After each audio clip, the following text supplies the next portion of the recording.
ദൈവനാമത്തിന് മഹത്വം ഉണ്ടാകട്ടെ. എല്ലാ മാനവും സ്തോത്രവും ബഹുമാനവും ദൈവത്തിന് അർപ്പിക്കുന്നു. ഗ്ലോബൽ പ്രയർ വാരിയേഴ്സിന്റെ ചുമതലക്കാരായിട്ടുള്ള എല്ലാ പ്രിയപ്പെട്ടവർക്കും ഈ മീറ്റിംഗ് ഇപ്രകാരം കണ്ടക്ട് ചെയ്യുന്ന ബഹുമാനപ്പെട്ട പാഷ അനീഷ് അവർകൾക്കും അതുപോലെ തന്നെ പാഷ ഫിലിപ്പ് ജോൺ അവർകൾക്കും ക്രിസ്തുയേശുവിന്റെ നാമത്തിലുള്ള സ്നേഹവന്ദനം പ്രാരംഭമായിട്ട് അറിയിക്കുന്നു. വളരെ നീണ്ട ഇടവേളയ്ക്ക് ശേഷം പിന്നെയും ദൈവഭൃത്യന്മാരായ ദൈവദാസന്മാരെ കാണുവാൻ കർത്താവ് ഇടയാക്കിയതിൽ വളരെ ചാരിതാർത്ഥ്യവും സന്തോഷവും മനസ്സിൽ അലതല്ലുന്നു. അതോടൊപ്പം തന്നെ കുര്യനങ്കലിനെ കണ്ടതിൽ വളരെ സന്തോഷം. ആൻഡമാനിൽ നിന്നുള്ള ഞാൻ ഉദ്ദേശിക്കുന്ന ആളാണെന്നാണ് എൻ്റെ മനസ്സിലെ തോന്നല്.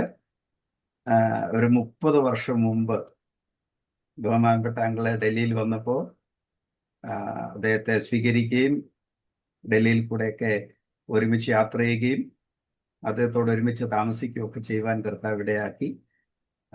കാണാൻ കഴിഞ്ഞാൽ വളരെ സന്തോഷം.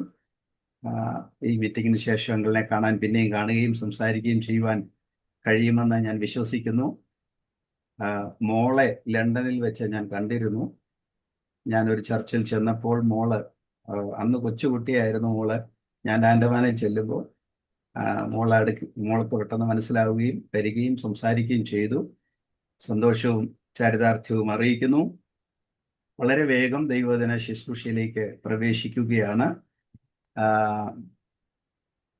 ദൈവവചനം കൊരിന്ത്യർക്ക് എഴുതിയ 2-ാമത്തെ ലേഖനം. അങ്ങളെ പ്രൈസ് ലോർഡ്. കൊരിന്ത്യർക്ക് എഴുതിയ 2-ാം ലേഖനം 5-ാം അധ്യായത്തിന്റെ 17-ാമത്തെ വാക്യമാണ് ഇന്നത്തെ വചനധ്യാനത്തിനായി തിരഞ്ഞെടുത്തിരിക്കുന്നത്. കൊരിന്ത്യർക്ക് എഴുതിയ 2-ാമത്തെ ലേഖനം 5-ാം അധ്യായത്തിന്റെ 17-ാമത്തെ വാക്യം ഞാൻ തന്നെ വായിക്കാം. ഒരുത്തൻ ക്രിസ്തുവിൽ ആയാൽ അവൻ പുതിയ സൃഷ്ടിയാകുന്നു, പഴയത് കഴിഞ്ഞുപോയി, ഇതാ അത് പുതിയതായി തീർന്നിരിക്കുന്നു. ഞങ്ങള് അവിടെ ഇരിക്കുന്ന ആളുകള് ഈ ഗ്രൂപ്പിൽ സംബന്ധിക്കുന്ന ആളുകൾ വേദപുസ്തകം തുറന്ന് വായിക്കുകയും അല്ലെങ്കിൽ ഈ താഴെ ചാറ്റിൽ കാണുന്ന വാക്യങ്ങൾ ഒന്ന് ആവർത്തിക്കുകയും ചെയ്യുന്നത് നല്ലതായിരിക്കും. ഒരുത്തൻ ക്രിസ്തുവിൽ ആയാൽ അവൻ പുതിയ സൃഷ്ടിയാകുന്നു, പഴയത് കഴിഞ്ഞുപോയി, ഇതാ അത് പുതുതായി തീർന്നിരിക്കുന്നു. വളരെ പരിചയമുള്ള, മനസ്സിലെപ്പോഴും അലതല്ലുന്ന, എല്ലാവരും ഓർത്തിരിക്കുന്ന ഒരു തിരുവചന ഭാഗമാണിത്. ഇതിനെക്കുറിച്ച് ഈ വാക്യത്തിന്റെ എന്നെ കർത്താവ് മനസ്സിലാക്കി തന്ന ചില കാര്യങ്ങളാണ് നിങ്ങളുമായിട്ട് പങ്കുവയ്ക്കാൻ ആഗ്രഹിക്കുന്നത്. പുതിയതാകുക, ന്യൂനെസ് ഇൻ ക്രൈസ്റ്റ്. ക്രിസ്തുവിൽ ഒരുവന് എങ്ങനെ പുതിയതാകാൻ കഴിയും, അതിനെക്കുറിച്ച് ചില കാര്യങ്ങൾ ഞാൻ പ്രസ്താവിക്കാം. അപ്പോൾ ഒരു സംഭവ കഥ പറഞ്ഞ് ഞാൻ ആരംഭിക്കുവാൻ ആഗ്രഹിക്കുകയാണ്. എൻ്റെ ഈ വാക്യം എപ്പോഴും ഞാൻ വായിക്കുമ്പോഴും ആ സംഭവം എനിക്ക് ഓർമ്മ വരും. അപ്പൊ ആ സംഭവം പറയാതെ ഈ വാക്യത്തിലേക്ക് എനിക്ക് പ്രവേശിക്കുവാൻ കഴിയുകയില്ല. ഞാൻ ഒരിക്കല് ആന്ധ്രയില് വിജയവാഡയിൽ ഒരു മിനിസ്ട്രിക്ക് പോവുകയുണ്ടായി. അപ്പൊ എന്നോട് കൂടെ ദൈവവചനം പഠിച്ച, ബൈബിൾ സ്കൂളിൽ പഠിച്ച ഒരു ദൈവദാസനാണ് എന്നെ ഈ മീറ്റിങ്ങിന് വിളിച്ചിരിക്കുന്നത്. അപ്പൊ ഞങ്ങള് ഇത് സംഭവിച്ച് വളരെ വർഷം കോരി 25 വർഷം മുൻപത്തെ കാര്യമാണ് ഈ പറയുന്നത്. അപ്പൊ ഞാൻ വിജയവാഡ റെയിൽവേ സ്റ്റേഷനിൽ ഇറങ്ങി പുറത്തു വന്നപ്പോൾ അദ്ദേഹം എന്നെ സ്വീകരിക്കാൻ വന്നു. അദ്ദേഹം അവിടെ ചെന്നിട്ട് 2 വർഷം ആയുള്ളൂ. അപ്പൊ അദ്ദേഹം ഒരു മെർസിഡീസ് കാറിലാണ് വന്നത്. അപ്പൊ ഞാൻ ഇങ്ങനെ ഈ മെർസിഡീസ് കാറെ നോക്കി കുറച്ചു നേരം നിന്നു. അന്ന് എൻ്റെ കയ്യിൽ ഒരു സൈക്കിള് പോലും ഇല്ലാതിരുന്ന ഒരു കാലമാണ്. ഞാൻ വിചാരിച്ചു ഈ ദൈവദാസൻ 2 വർഷമായി വിജയവാഡയിൽ വന്നിട്ട് മെർസിഡീസ് കാർ വാങ്ങിയല്ലോ. സന്തോഷം, പൂർണ്ണ സന്തോഷമായില്ല എങ്കിലും സന്തോഷം. അപ്പം അദ്ദേഹം സ്വീകരിച്ച് ആനയിച്ച് വളരെ സന്തോഷത്തോടുകൂടെ അല്പം ഗമഭാവത്തിൽ എന്നെ വാഹനത്തിൽ ഇരുത്തി. ഞാൻ ആ വാഹനത്തിൽ ആദ്യം ഇരിക്കുക. അപ്പൊ ഈ വാഹനം യാത്ര ചെയ്ത് അവിടുന്ന് ഒരു 15 കിലോമീറ്റർ പോകുമ്പോഴാണ് ഈ ചർച്ചിൽ ചെല്ലുന്നത്. അപ്പൊ വാഹനം കുറച്ച് ഒരു 5 കിലോമീറ്റർ ഓടി കഴിഞ്ഞപ്പോൾ ഈ വണ്ടി അങ്ങ് കുലുങ്ങാൻ തുടങ്ങി. ഭയങ്കരമായിട്ട് അങ്ങ് കുലുങ്ങി ആ വണ്ടി അങ്ങ് നിന്നു. അപ്പൊ ഞാൻ ഈ ഡ്രൈവറെ നോക്കി, എൻ്റെ സുഹൃത്തായ ഡ്രൈവറെ നോക്കി. അദ്ദേഹം ഇറങ്ങിയിട്ട് ഫ്രണ്ടിൽ ചെന്നിട്ട് ആ ബോണറ്റ് തുറന്നിട്ട് ഏതാണ്ടെല്ലാം ചെയ്തു. എന്നോട് പറഞ്ഞു അവിടെ ഇരുന്നോളാൻ പറഞ്ഞു. ഞാൻ അവിടെ ഇരുന്നു. എന്നിട്ട് ആ ബോണറ്റ് അടച്ചിട്ട് വീണ്ടും വന്നിട്ട് ഈ വാഹനം സ്റ്റാർട്ട് ചെയ്തപ്പോൾ ആ വാഹനം സ്റ്റാർട്ടായി, വാഹനം പിന്നെ ഓടി. ഒരു 5 കിലോമീറ്റർ കൂടെ പോയപ്പോൾ പിന്നെ ഈ വാഹനം അതുപോലെ ഒന്ന് കുലുങ്ങിയിട്ട് ആ വാഹനം അങ്ങ് നിന്നു. അപ്പൊ എന്നോട് പറഞ്ഞു പേടിക്കണ്ട, അവിടെ ഇരുന്നോളാൻ പറഞ്ഞു. എന്നിട്ട് അദ്ദേഹം കുനിഞ്ഞ് ഈ ഫ്രണ്ടിലെ ആ ബോർഡിന് കീഴിലേക്ക്, സ്റ്റിയറിങ്ങിന് കീഴിലേക്ക് കുനിഞ്ഞിരുന്ന് ഏതൊക്കെയോ കുറെ നേരം ചെയ്യുന്നത് കണ്ടു. പിന്നെ വണ്ടി സ്റ്റാർട്ടായി അങ്ങ് ഓടി. ഞാൻ എൻ്റെ സുഹൃത്തിനോട് പറഞ്ഞു, ഇതെന്തോ മെർസിഡീസ് കാറാ, ഇതെന്തോ ഈ സംഭവം. നമുക്ക് മെർസിഡീസ് വാഹനത്തെ കുറിച്ച് ഒരു സ്വപ്നമുണ്ടല്ലോ, ഇതെന്തോ സംഭവിച്ചു എന്ന് ചോദിച്ചു. അദ്ദേഹം എന്നോട് പറഞ്ഞ ആ നിഷ്കളങ്കമായ സത്യം എൻ്റെ മനസ്സിൽ ഇന്നും മായാ നിൽപ്പുണ്ട്. അദ്ദേഹം പറഞ്ഞു, ഇതിന്റെ ബോഡി മാത്രമേ മെർസിഡീസ് ഉള്ളൂ, ഇതിന്റെ എഞ്ചിൻ ടാറ്റയുടെ എഞ്ചിനാണെന്ന് പറഞ്ഞു. അപ്പൊ എന്നെ വളരെ വളരെ അത് വളരെ ആകർഷണീയമായി തോന്നി. വിജയവാഡ ആന്ധ്രാപ്രദേശങ്ങളിൽ ചെന്ന് കഴിഞ്ഞാൽ കാണുന്ന ഒരു സത്യമായത്. മെർസിഡീസിന്റെ ബോഡിയും ടാറ്റയുടെ എഞ്ചിനുമായി പോകുന്ന ധാരാളം വാഹനങ്ങൾ. പലപ്പോഴും നമ്മുടെ വിശ്വാസ ജീവിതത്തെ കുറിച്ചൊക്കെ ചിന്തിക്കുമ്പോൾ എനിക്കും ഇങ്ങനെ തോന്നാറുണ്ട്. നമ്മളെ കാഴ്ചയ്ക്ക് നല്ല വിശ്വാസികൾ, നല്ല സുന്ദര കുട്ടപ്പന്മാരായിരിക്കും. ഒരു കോസ്മെറ്റിക് ചേഞ്ച് നമ്മൾ വരുത്തുകയും അകം പഴയതാകുകയും ചെയ്യുക. അപ്പൊ നമ്മളെല്ലാം കണ്ട ഈ ഓടി കാറും മെർസിഡീസ് കാറും പോലെ നമ്മളെല്ലാം കണ്ടാൽ തോന്നും നല്ല സുന്ദരന്മാരാണ്, സുന്ദരിമാരാണെന്ന് അറിയാമോ? പക്ഷെ അകമോ ടാറ്റയുടെ എഞ്ചിൻ. ഇതാണ് പലപ്പോഴും നമ്മുടെ ആത്മീയ ജീവിതത്തിൽ സംഭവിക്കുന്നത്. അപ്പോസ്തലനായ പൗലോസ് കൊരിന്ത്യ സഭയെ അഡ്രസ് ചെയ്യുകയാണ്. കൊരിന്ത്യർക്ക് 4 ലേഖനങ്ങളാണ് പൗലോസ് എഴുതിയിട്ടുള്ളത്. പ്രധാനപ്പെട്ട 4 ലേഖനങ്ങൾ അപ്പോസ്തലനായ പൗലോസ് കൊരിന്ത്യർക്ക് എഴുതിയിട്ടുണ്ട്.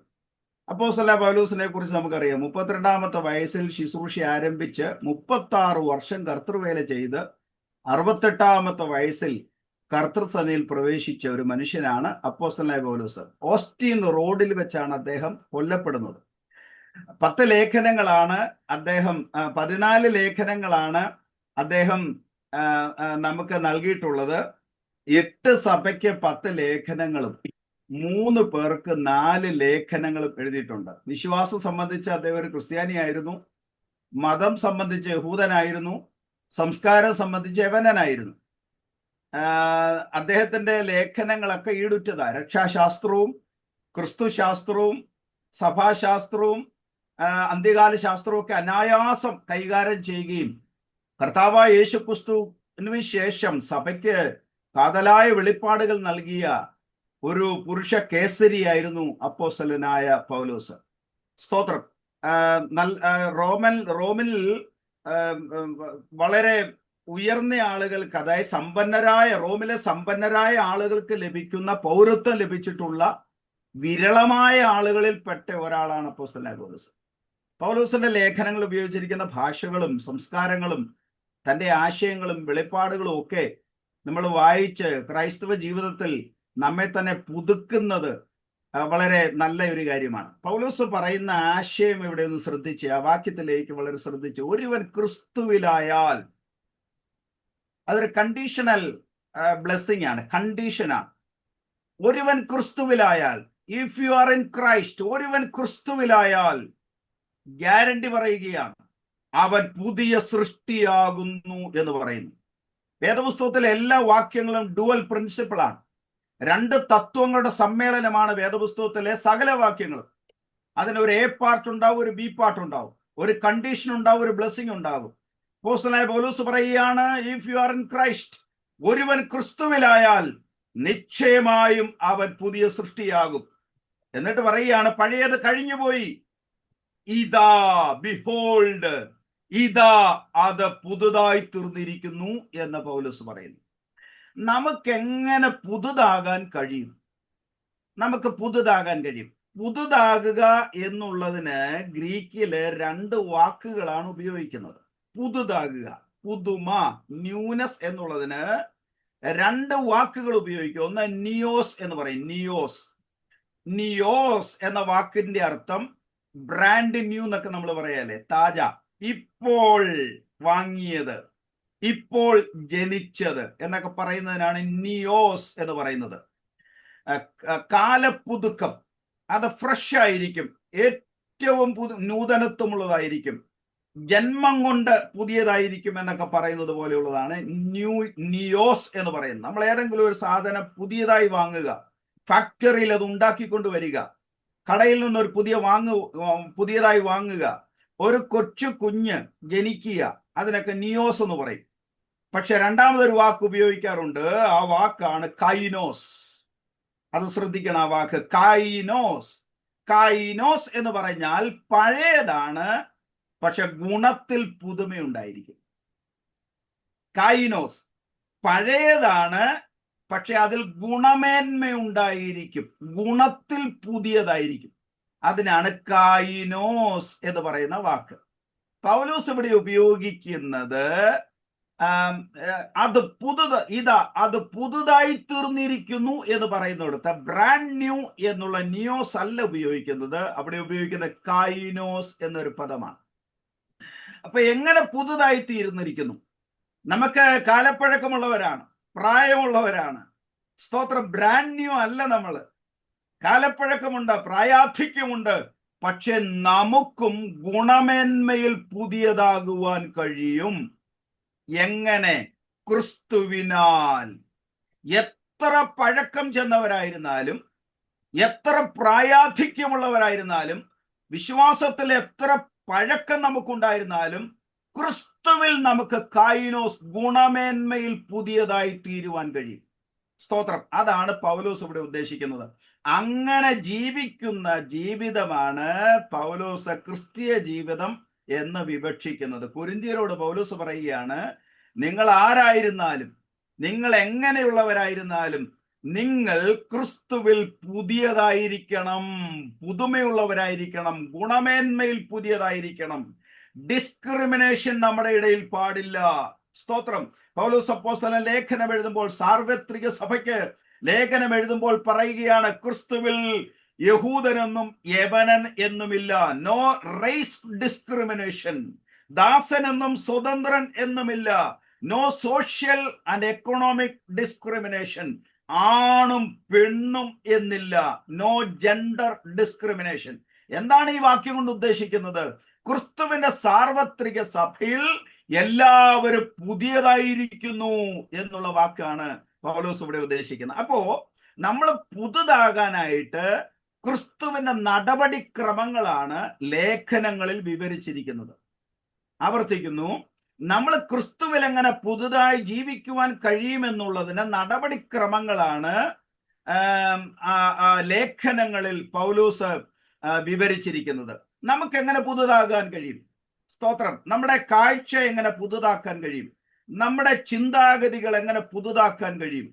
നമ്മുടെ വികാരങ്ങൾ എങ്ങനെ പുതുതാക്കുവാൻ കഴിയും? നമ്മുടെ ജീവിത ശൈലി എങ്ങനെ പുതുതാക്കുവാൻ കഴിയും? ക്രിസ്തുവിൽ നാം എപ്പോഴും ഒരു നൂതനത്വമുള്ളവരായിരിക്കണം. സ്തോത്രം. നൂതനത്വമുള്ളവരായിരിക്കണം. പൗലോസ് അപ്പോസ്തലൻ പറയുന്നുണ്ട്, പുതിയ വീഞ്ഞ് പഴയ തുരുത്തിയിൽ പകരുമാറാകുകയില്ല എന്ന് പറയുന്നു, അല്ലേ? മത്തായി സുവിശേഷം 9-ാം അധ്യായത്തിന്റെ 17-ാമത്തെ വാക്യത്തിലാകുകയാണ്, എഴുതിയിരിക്കുകയാണ്, പുതുവീഞ്ഞ് പഴയ തുരുത്തിയിൽ പകരുമാറില്ല. പകർന്നാൽ ഒരു കുഴപ്പമില്ല. പക്ഷെ അതിന്റെ ബുദ്ധിമുട്ട് അടുത്ത വാക്യത്തിൽ എഴുതിയിട്ടുണ്ട്, പകർന്നാലോ തുരുത്തി പൊളിഞ്ഞ് വീഞ്ഞ് ഒഴുകിപ്പോകും. അതാ പ്രശ്നം. തുരുത്തി പൊളിയും, വീഞ്ഞ് ഒഴുകിപ്പോകും, തുരുത്തിയും നശിച്ചു പോകും. അപ്പൊ ഇവിടെ രണ്ട് നഷ്ടം ഉണ്ടാകും. ഒരു പ്രശ്നവും ഇല്ലാതിരുന്ന ഈ രണ്ട് കാര്യത്തിനും നഷ്ടം ഉണ്ടാകും. തുരുത്തിയും നഷ്ടപ്പെടും, വീഞ്ഞും നഷ്ടപ്പെടും. അതുകൊണ്ട് പുതുവീഞ്ഞ് പുതിയ തുരുത്തിയിലെ പകർന്നു വെക്കയുള്ളൂ. അങ്ങനെ രണ്ടും ഭദ്രമായിരിക്കും. അതാണ് അതിന്റെ ക്യാപ്ഷൻ. ആ വാക്യത്തിന്റെ ധാർമ്മിക തത്വം അവിടെ എഴുതിയിരിക്കുന്നത്. അതിന്റെ ഏറ്റവും അവസാനം എഴുതിയിട്ടുണ്ട്, അങ്ങനെ രണ്ടും ഭദ്രമായിരിക്കും. സ്തോത്രം. അപ്പൊ പുതുവീഞ്ഞ് പുതിയ തുരുത്തിയിൽ പകരണം. ദൈവം സ്വർഗത്തിലെയും ഭൂമിയിലെയും സകല അനുഗ്രഹങ്ങളാലും നമ്മെ അനുഗ്രഹിക്കുവാൻ, ക്രിസ്തുവിൽ അനുഗ്രഹിക്കുവാൻ ആഗ്രഹിക്കുമ്പോൾ നമ്മളൊരു നൂതനത്വം കർത്താവ് പ്രതീക്ഷിക്കുക. സ്തോത്രം. നാം ആകുന്ന പാത്രം, ബെയ്ത്ത് എന്ന് പറയും. ബെയ്ത്ത്, പാത്രം. നാം ആകുന്ന പാത്രം, സെക്റ്റിൽ നാം ആകുന്ന പാത്രത്തിൽ ഒരു നൂതനത്വം, ഒരു പുതുക്കം ഉണ്ടെങ്കിൽ മാത്രമേ പുതിയ അനുഗ്രഹങ്ങളെ ദൈവം നമ്മളിൽ എപ്പോഴും പകരുകയുള്ളൂ. നമ്മൾ പഴയ സ്വഭാവത്തിലും ക്രിസ്തുവിൽ വന്നതിന് ശേഷം പഴയ ചിന്താഗതിയിലും പഴയ നടപടിക്രമങ്ങളിലും പഴയ ആചാരങ്ങളിലും പഴയ സമ്പ്രദായങ്ങളിലും നടന്നാൽ ഒരിക്കലും ക്രിസ്തുവിന്റെ നൂതനത്വം നമുക്ക് അനുഭവിക്കാൻ കഴിയത്തില്ല. ക്രിസ്തുവിന്റെ തനിമ നമുക്ക് അനുഭവിക്കുവാൻ കഴിയുകയില്ല. സ്തോത്രം. അതുകൊണ്ട് പൗലോസ് അപ്പോസ്തലൻ പറയുന്ന ആ പുതുമയിലേക്ക്, നൂതനത്വത്തിലേക്ക് നമ്മൾ വരണം. ക്രിസ്തുവിന്റെ നടപടിക്രമങ്ങൾ എന്താണ്? പുതുതാക്കുവാൻ ഒന്ന്, അവൻ തന്റെ വചനത്തെ നമുക്ക് നൽകി. അവൻ തന്റെ വചനത്തെ നമുക്ക് നൽകി. ആ വാക്യങ്ങള് നമ്മൾ ശ്രദ്ധിക്കണം. ആകയാൽ സകല ദുഷ്ടതയും എല്ലാ ചതിവും വ്യാജഭാവവും അസൂയയും എല്ലാ നുണയും നീക്കിക്കളഞ്ഞ് ഇപ്പോൾ ജനിച്ച ശിശുക്കളെ പോലെ രക്ഷയ്ക്കായി വളരുവാൻ വചനമെന്ന മായമില്ലാത്ത പാൽ കുടിപ്പാൻ വാഞ്ചിപ്പീൻ. പത്രോസിന് എഴുതിയ ഒന്നാമത്തെ ലേഖനം 2-ാം അധ്യായത്തിന്റെ 1-2 വാക്യങ്ങളാണ്. പത്രോസിന് എഴുതിയ 1-ാം ലേഖനം 2-ാം അധ്യായം 1-2 വാക്യങ്ങൾ എഴുതിയിരിക്കുകയാണ്. ഇപ്പോൾ ജനിച്ച ശിശുക്കളെ പോലെ. സ്തോത്രം. ഇപ്പോൾ ജനിച്ച ശിശുക്കളെ പോലെ രക്ഷയ്ക്കായി വളരുവാൻ വചനം എന്ന മായമില്ലാത്ത പാൽ കുടിപ്പാൻ വാഞ്ചിപ്പീൻ. കൊച്ചു കുട്ടികൾക്ക് അവർ ബുദ്ധിപരമായും മാനസികമായും വളർന്നു വരുവാനായിട്ട് പാല് കുടിക്കുന്നത് പോലെ ക്രിസ്തുവിലായിരിക്കുന്ന ദൈവജനം ദിവസം തോറും വചനം എന്ന പാല് കുടിക്കണം. കുടിക്കുമ്പോൾ സ്വാഭാവികമായി നീക്കിക്കളയേണ്ട കാര്യങ്ങൾ എന്താണ്? സകല ദുഷ്ടതയും നീക്കിക്കളയണം, എല്ലാ ചതിവും നീക്കിക്കളയണം, വ്യാജഭാവങ്ങൾ, ഇല്ലാത്ത ഭാവങ്ങളെ ഉണ്ടാക്കിയെടുക്കുക. ഒന്നുമില്ല, പക്ഷെ എന്നാലും വ്യാജഭാവം അത് നമുക്കുണ്ടാകും. അത് ഒത്തിരി ഉണ്ട്. അതൊരു കൂമ്പാരമായിട്ട് നമ്മുടെ ഇടയിലുണ്ട്. വ്യാജഭാവം, അസൂയയും എല്ലാ നുണയും നീക്കിക്കളഞ്ഞ് ഇപ്പോൾ ജനിച്ച ശിശുക്കളെ പോലെ. ഒരു സ്തോത്രം പറയാം. സ്തോത്രം, സ്തോത്രം, സ്തോത്രം. കർത്താവ് ഒരു ശിശുവിനെ അടുക്കൽ കൊണ്ടുവന്നിട്ട് നിർത്തിയിട്ട് പറയുകയാണ്, നിങ്ങൾ ഈ ശിശുവിനെ പോലെ ആയെങ്കിൽ മാത്രമേ നിങ്ങൾക്ക് സ്വർഗരാജ്യത്തിൽ പ്രവേശിക്കുവാൻ കഴിയുകയുള്ളൂ.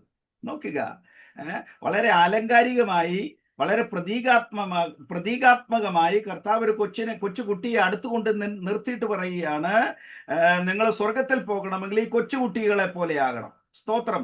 അതുകൊണ്ടാണ് ആവർത്തന പുസ്തകത്തിൽ എഴുതിയിരിക്കുന്നത്, കൊള്ളയായി പോകുമെന്ന് നിങ്ങൾ പറഞ്ഞ കുഞ്ഞു കുട്ടികള് അവിടെ ചെല്ലും. ഈയിടെ ഒരാൾ പറഞ്ഞു കുഞ്ഞുഞ്ഞൂറ്റി അവിടെ ചെല്ലുമെന്ന്.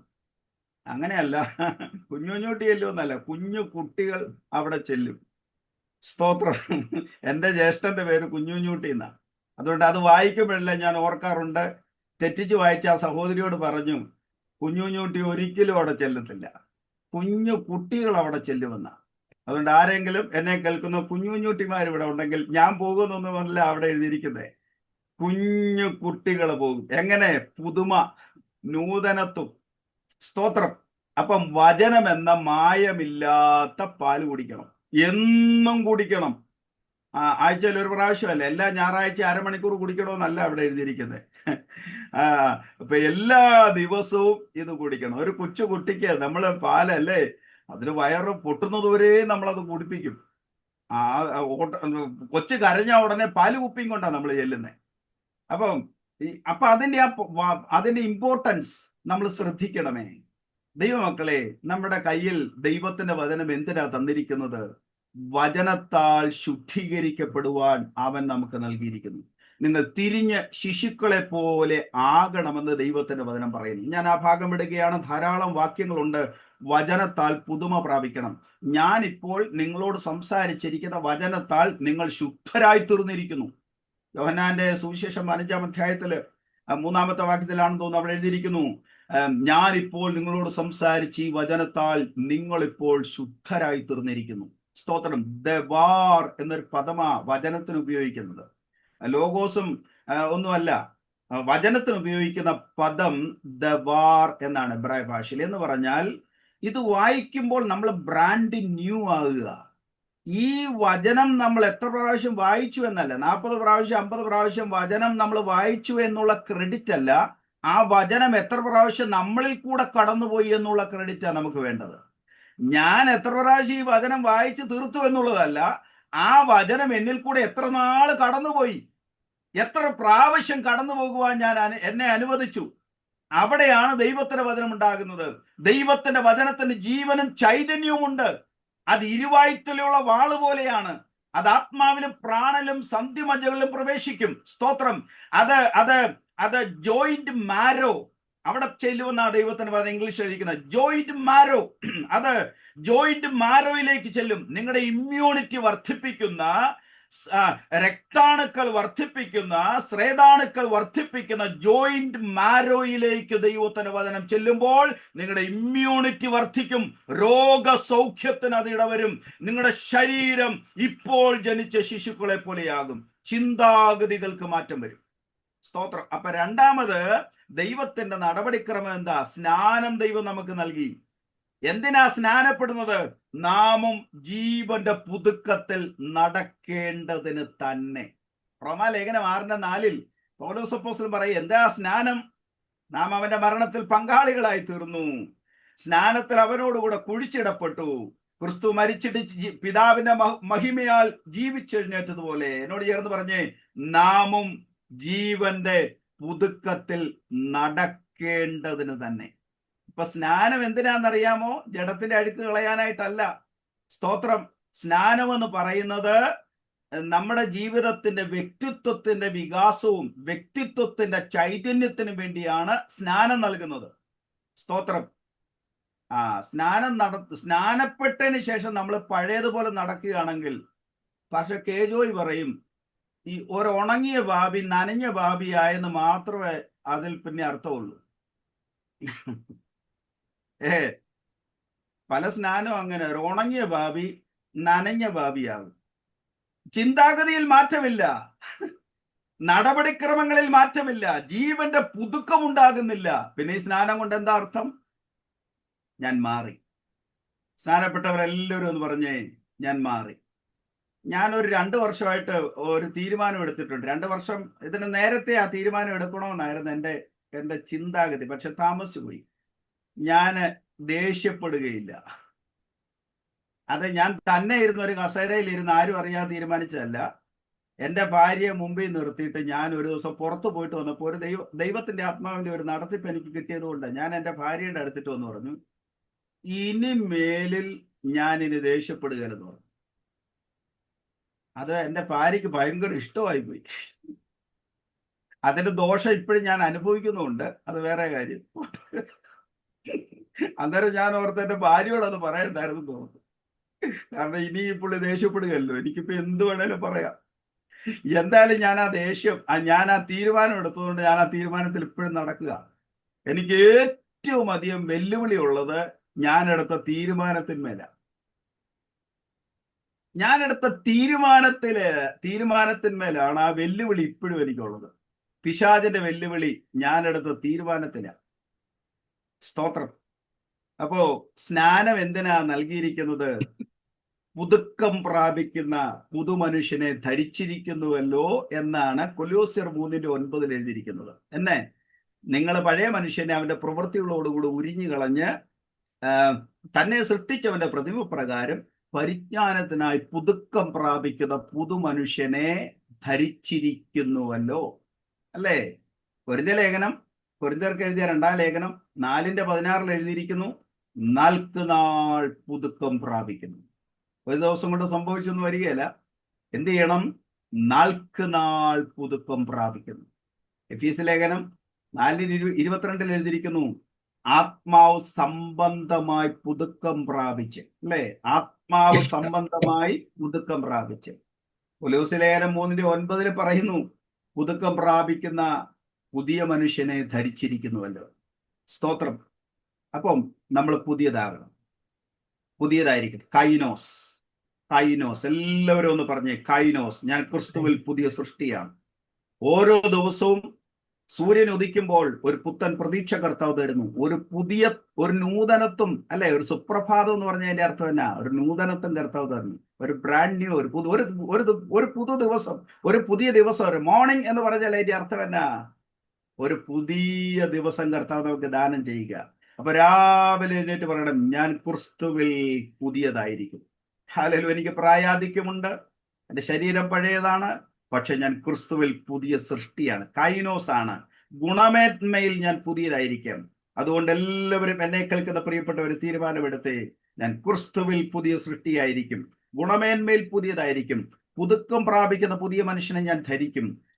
എന്നെ കാണുന്നവർ ക്രിസ്തുവിന്റെ സ്വഭാവത്തിൽ ആകൃഷ്ടരാകും. സ്തോത്രം. കഴിഞ്ഞ ദിവസം ഞാനൊരു ചിന്ത വായിച്ചപ്പോൾ അതിൻ്റെ അകത്ത് എഴുതിയിരിക്കുന്നു, ക്രിസ്തുവിനെ പ്രസംഗിക്കുന്നവർ ധാരാളമുണ്ട്, പക്ഷെ ക്രിസ്തുവിനെ കാണിച്ചു കൊടുക്കുന്നവർ, ജീവിതത്തിൽ കാണിച്ചു കൊടുക്കുന്നവർ ചുരുക്കമാണ്. ക്രിസ്തുവിനെ കാണിച്ചു കൊടുക്കുന്ന ആളുകളായി, സ്തോത്രം, യേശുവിനെ കാണിച്ചു കൊടുക്കുന്ന ക്രിസ്തുവിന്റെ ഉള്ളവരായി നമുക്ക് ജീവിക്കാം. ഈ വചനങ്ങളാൽ ദൈവം നമ്മെല്ലാവരെയും അനുഗ്രഹിക്കട്ടെ. ഈ ഗ്ലോബൽ പ്രയർ വാരിയേഴ്സിന്റെ എല്ലാ പ്രവർത്തകരെയും ദൈവം സമൃദ്ധിയായിട്ട് അനുഗ്രഹിക്കട്ടെ. സ്തോത്രം. ഈ പുതിയ ആഴ്ചയിൽ ദൈവം നമ്മളെ എല്ലാവരെയും സമൃദ്ധിയായിട്ട് അനുഗ്രഹിക്കട്ടെ. ഇതിന്റെ പ്രവർത്തകരോടും അവരുടെ പ്രവർത്തന മികവിനോടും നന്ദിയും സ്നേഹവും അറിയിച്ചുകൊണ്ട് വാക്കുകൾക്ക് വിരാമം കുറിക്കുന്നു. ദൈവം നമ്മേവരെയും അനുഗ്രഹിക്കുമാറാകട്ടെ.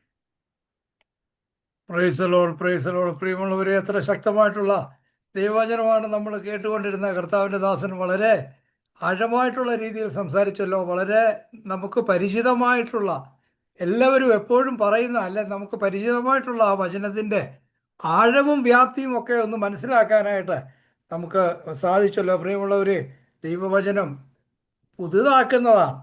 പക്ഷേ പലപ്പോഴും നമ്മുടെ സഭയിൽ ഇന്ന് നമ്മൾ കാണുന്നത്, ദൈവദാസന്മാരാണെങ്കിലും ചർച്ചകളിലെ പ്രവർത്തനങ്ങളാണെങ്കിലും എല്ലെങ്കിലും എന്താണെങ്കിലും പുതിയ മേഴ്സിഡസ് കാർ വരുന്നു, പക്ഷേ അകത്ത് വേറെ എന്തെങ്കിലും ആയിരിക്കുന്നത്. അങ്ങനെയുള്ള ഒരു സാഹചര്യം ഉണ്ടാകാതെ ദൈവവചനം നമ്മൾ മാറ്റിമറിക്കുന്നതാണ്. നമ്മൾ അത് പൂർണ്ണമായിട്ട് നമ്മളത് ഉൾക്കൊള്ളുന്നുവെങ്കിൽ ശിശുക്കളെ പോലെ നിഷ്കളങ്കരായിട്ട് ഇരിക്കാനാണ്. കർത്താവ് പറഞ്ഞില്ല, നിങ്ങൾ ശിശുക്കളെ പോലെ ആയിത്തീരുന്നില്ലെങ്കിൽ, വീണ്ടും ജനനം പ്രാപിച്ച് യഥാർത്ഥമായ ശിശുക്കളെ പോലെ ആകുന്നില്ലെങ്കിൽ നിങ്ങൾക്ക് സ്വർഗരാജ്യത്തിൽ കടക്കുവാൻ കഴിയുകയില്ല എന്നാണല്ലോ പറഞ്ഞ. ഈ തിരുവചനം നമ്മൾ വായിക്കുക എന്ന് പറഞ്ഞാൽ പത്രം വായിക്കുന്ന പോലെ വായിച്ചു പോയിട്ട് ചിലർ പറയും, ഞാൻ 4 പ്രാവശ്യം ബൈബിൾ വായിച്ചു. അങ്ങനെ വായിച്ച് വിടുന്നത് കൊണ്ട് ആ ദൈവവചനം നമ്മൾ എത്രമാത്രം ശക്തമായി വരുമെന്ന് അറിയില്ല. അതൊരു ഇൻഫർമേഷൻ കിട്ടുന്നത് വായിക്കുകയും പഠിക്കുകയും ചെയ്യുന്നത്. അതിലുപരിയായിട്ട് ഈ തിരുവചനം അത് പാറയെ പൊട്ടിക്കുന്നതാണ്. നമ്മുടെ സന്ധിമഞ്ചകളിലേക്ക് തുളച്ചുകയല്ല, നമ്മുടെ ഹൃദയങ്ങളെ മാറ്റിമറിക്കുന്നതാണ്. അതായിരിക്കുന്ന രീതിയിൽ ആ ദൈവവചനം നമ്മുടെ ഉള്ളിൽ സ്വീകരിക്കുന്നതിന് ഒരു ചടങ്ങായിട്ട് നമ്മൾ വായിച്ചു പോകുന്നത് കൊണ്ട് പ്രയോജനമില്ലല്ലോ. അത് നമ്മൾ ശക്തിയായി തീരണം. നമുക്കറിയാം കർത്താവിൻ്റെ ഓരോ വചനങ്ങൾക്കും എത്രമാത്രം ശക്തിയായിരുന്നു. നമ്മുടെ വാക്കുകൾക്ക് ശക്തി കൊണ്ട് ആ ദൈവവചനം അത് ആയിരിക്കുന്ന ശക്തിയിൽ നമ്മുടെ ഹൃദയങ്ങളിൽ വരികയും നമ്മുടെ ജീവിതത്തിൽ അത് യാഥാർത്ഥ്യമായി തീരുകയും വേണം. ഈ കർത്താവിൻ്റെ ദാസൻ പറഞ്ഞല്ലോ, കർത്താവിനെ പ്രസംഗിക്കുന്നവർ ധാരാളമുണ്ട്, പക്ഷേ സാക്ഷീകരിക്കുന്നവർ, ജീവിതത്തിലൂടെ കർത്താവിനെ കാണിക്കുന്നവർ, കർത്താവിൻ്റെ പ്രവൃത്തികളെ നമ്മുടെ ജീവിതത്തിലൂടെ കാണിക്കുന്നവർ, അത് വളരെ പ്രയാസമുള്ള കാര്യമാണ്. അതുകൊണ്ട് നമുക്ക് വാക്കിനാൽ മാത്രമല്ല, നമ്മൾ ലേഖനങ്ങൾ വായിക്കുന്ന പോലെ കുഞ്ഞുങ്ങളെ നിങ്ങൾ വാക്കിനാൽ, യോഹന്നാൻ്റെ ലേഖനത്തിലാണെന്ന്, കുഞ്ഞുങ്ങളെ നിങ്ങൾ വാക്കിനാൽ സ്നേഹിക്കുകയല്ല, നിങ്ങളുടെ പ്രവൃത്തിയിലൂടെ സ്നേഹിക്കുക. നമുക്കറിയാം കർത്താവ് നമ്മളോട് പറയില്ല, ഞാൻ നിങ്ങളെ സ്നേഹിക്കുന്നു, ഞാൻ നിങ്ങളെ സ്നേഹിക്കുന്നു എന്ന് പറഞ്ഞുകൊണ്ടിരിക്കുകയല്ലായിരുന്നു. ഇന്ന് സ്നേഹമെന്ന് പറയുന്നത് നമുക്കറിയാം അതൊരു വികാരമോ വാക്കിലൂടെ പറയുന്നതോ ഒന്നുമല്ല. നമ്മൾ വിചാരിക്കും സ്നേഹം ഒരു വികാരമാണ്, പക്ഷേ സ്നേഹം ഒരു പ്രവൃത്തിയാണ്. Love is not a feeling, love is an action. കർത്താവ് സ്വർഗത്തിലായിരുന്നു, ഞാൻ നിങ്ങളെല്ലാവരെയും സ്നേഹിക്കുക കേട്ടോ, എനിക്ക് ഭയങ്കര സ്നേഹമെന്ന് പറയുകയല്ലായിരുന്നു. തൻ്റെ ആ സ്വർഗത്തിലെ സ്വർഗോന്നതികളെ എല്ലാം വെടിഞ്ഞ് ഭൂമിയിൽ മനുഷ്യനായി. അത് മനുഷ്യനായത് എങ്ങനെ? സാധാരണക്കാരേക്കാളും ഏറ്റവും താണ ഒരു മനുഷ്യനായിട്ട് സാഹചര്യങ്ങളിൽ വന്ന് ജനിച്ച്, അതായത് എല്ലാവരുമായിട്ടും താതാത്മ്യം പ്രവർത്തിച്ചു. നമ്മൾ എബ്രായ ലേഖനത്തിൽ വായിക്കുന്നത് എന്താണ്? അവൻ ഒരു മനുഷ്യ ജീവിതത്തിലുള്ള സകല കഷ്ടങ്ങളും അവൻ സഹിച്ച ഒരു മഹാപുരോഹിതനാണ്. അതുകൊണ്ട് നമ്മളെ കഷ്ടങ്ങളെക്കുറിച്ചൊന്നും കർത്താവിനെ പറഞ്ഞ് കർത്താവ് എത്രമാത്രം കഷ്ടങ്ങളിലൂടെ ഞാൻ പോകുന്നതെന്നൊന്നും പറഞ്ഞ് മനസ്സിലാക്കേണ്ട കാര്യമില്ല. ആ മനുഷ്യനുള്ളത് എന്ത് എന്ന് അവൻ അറിഞ്ഞിരുന്നു എന്നാണല്ലോ നമ്മൾ സുവിശേഷത്തിൽ വായിക്കുന്നത്. എന്നാൽ സകല ഒരു മനുഷ്യനെ സംഭവിക്കാവുന്ന സകല കഷ്ടങ്ങളിലും സകല വേദനകളും സഹിച്ചതായ ഒരു മഹാപുരോഹിതനാണ് നമുക്കുള്ളത്. അതുകൊണ്ട് നമുക്ക് ആ കർത്താവിൻ്റെ ആ ഭാവമുള്ളവരായിട്ട് ഈ തിരുവചനം നമ്മൾ ശക്തമായിട്ട് അത് വായിച്ചിരിക്കുക മാത്രമല്ല അതിനെ പാലിക്കുകയും അത് നമ്മുടെ ജീവിതത്തിലൂടെ ഒരു യാഥാർത്ഥ്യമായി അങ്ങനെ ലോഗോസായ വചനം നമ്മുടെ ജീവിതത്തിൽ റേമയായി ശക്തിയായിട്ട് തീരണം. അപ്പോഴാണ് നമുക്ക് ഈ ലോകത്തെ മാറ്റിമറിക്കാൻ കഴിയുന്ന. കർത്താവിന് ശിഷ്യന്മാരെ കുറിച്ച് പറഞ്ഞ അതാണല്ലോ, ലോകത്തെ മാറ്റിമറിക്കുന്നവർ ഇവിടെയും വന്നിരിക്കുന്നതാണ്. അങ്ങനെയാണല്ലോ ആദിമ വിശ്വാസികളെക്കുറിച്ച് ശിഷ്യന്മാരെക്കുറിച്ചും ഒക്കെ പറഞ്ഞത്. പ്രിയമുള്ളവരെ, ഇന്ന് ഈ ഇതിൻ്റെ വേഷമൊക്കെ ഭക്തിയുടെ വേഷം ധരിച്ച് അതിൻ്റെ ശക്തി ധരിച്ച് കളയുന്നവരായിട്ടല്ല. മേഴ്സിഡസ് പോലെ ഇരിക്കും, പക്ഷേ അതിൻ്റെ ശക്തിയല്ല, അതിൻ്റെ വേഷമൊക്കെ നമ്മൾ ധരിച്ചിങ്ങനെ ഇരിക്കുക, യാതൊരു ശക്തിയുമില്ല. എന്നാൽ യഥാർത്ഥമായിട്ടുള്ള മേഴ്സിഡസ് നമുക്കറിയാം എത്ര ശക്തിയോടുകൂടെ അത് പോകുന്നത്, എത്ര ഹോഴ്സ് പവറിലാണ് നമുക്ക് ഓടിച്ചു പോകാൻ പറ്റുന്നത്. എന്നാൽ അതുപോലെ യഥാർത്ഥമായിട്ടുള്ള ശക്തിയോടുകൂടെ നമുക്ക് ഈ ദിവസങ്ങളിൽ ജീവിക്കാം. അതിന് ഈ വചനത്തിന് മുമ്പാകെ നമ്മെ തന്നെ സമർപ്പിക്കാം. കർത്താവിൻ്റെ ദാസൻ വളരെ ശക്തിയോടുകൂടെ വളരെ മനസ്സിലാകുന്ന രീതിയിൽ എന്നാൽ വളരെ ആഴമായിട്ടുള്ള രീതിയിൽ തിരുവചനം സംസാരിച്ചല്ലോ. ഈ ദിവസങ്ങളിൽ കർത്താവിൻ്റെ സാക്ഷിയായിട്ടിരിക്കുന്നതിന് വളരെ ശക്തിയോടുകൂടി അനേകരെ കർത്താവിലേക്ക് നയിക്കുന്നതിന് തുടർന്ന് കർത്താവ് സഹായിക്കട്ടെ എന്ന് പ്രാർത്ഥിക്കുന്നു. ഷിക്കാഗോ പ്രയർ ലൈൻ, ഇത് പ്രയർ വാറിയേഴ്സ് അല്ല, പ്രയർ വാറിയേഴ്സ് നമ്മുടെ ഒരു സിസ്റ്റർ പ്രയർ ലൈനാണ്. ഷിക്കാഗോ പ്രയർ ലൈനിൻ്റെ പേരിലുള്ള സ്നേഹം സന്തോഷം പ്രകാശിപ്പിക്കുന്നു. കർത്താവ് നമ്മെ ഇവരെ അനുഗ്രഹിക്കും.